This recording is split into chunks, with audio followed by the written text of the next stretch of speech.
sesta domenica del tempo pasquale, amiche e amici. Siamo giunti a quella domenica che precede il gran finale del tempo pasquale, cioè le due solennità, l'Ascensione domenica prossima e la Pentecoste tra 15 giorni.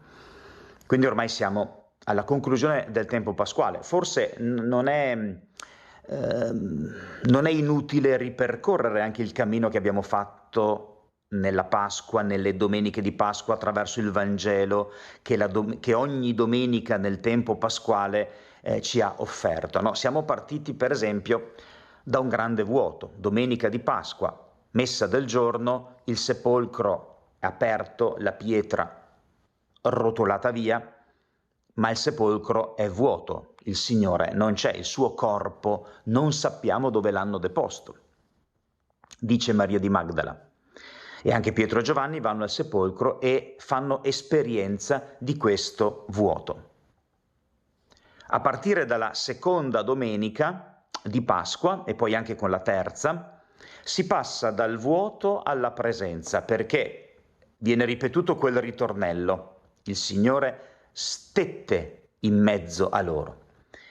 Il Signore non ha abbandonato la sua comunità, non l'abbandona la sua comunità, ma stette in mezzo a loro, cioè cominciò a stare in mezzo alla sua comunità in forma stabile, permanente. Il Signore c'è, il Signore è presente e ci trasmette le sue energie, cioè la pace, per esempio. Il risorto in quelle due domeniche, se ricordate, saluta i suoi discepoli non rimproverandoli per le loro mancanze, per essere venuti meno, ma dicendo a loro la parola shalom, pace, pace.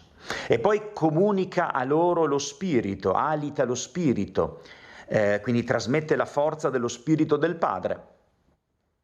Questo fa il risorto in mezzo a noi, ci dà la sua parola che comunica la pace, che ci fa diventare operatori di pace, costruttori di pace, e ci dona lo Spirito che poi nel giorno della Pentecoste diventerà chiaro cosa è lo Spirito, cosa fa lo Spirito, no?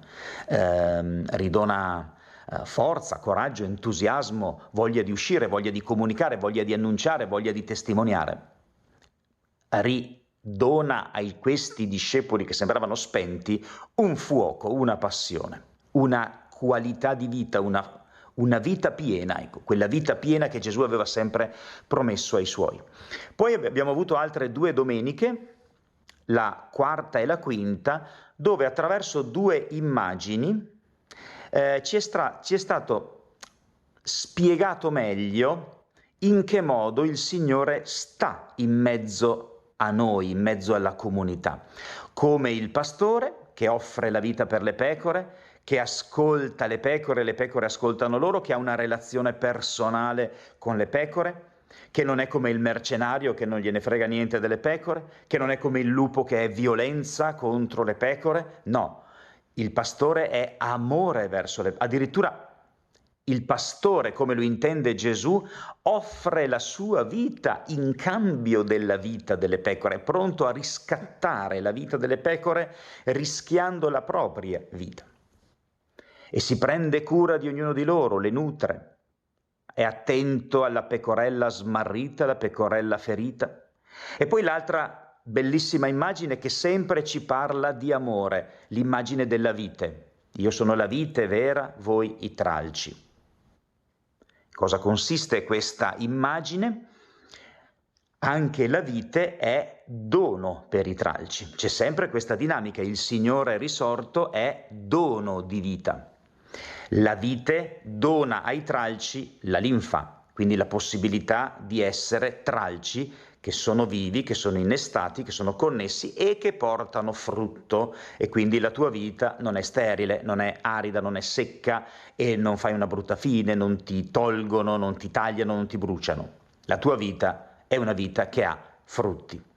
Tutto questo viene ribadito in questa ultima domenica, la sesta, che precede le due solennità, e ci viene ribadito che cosa dobbiamo fare noi, cioè il Signore c'è, il Signore è come un pastore che ti ama e ti dà la sua vita e si prenderà cura di te sempre. Il Signore è come la vite che è sempre pronta a iniettarti, a trasmetterti la linfa vitale, no?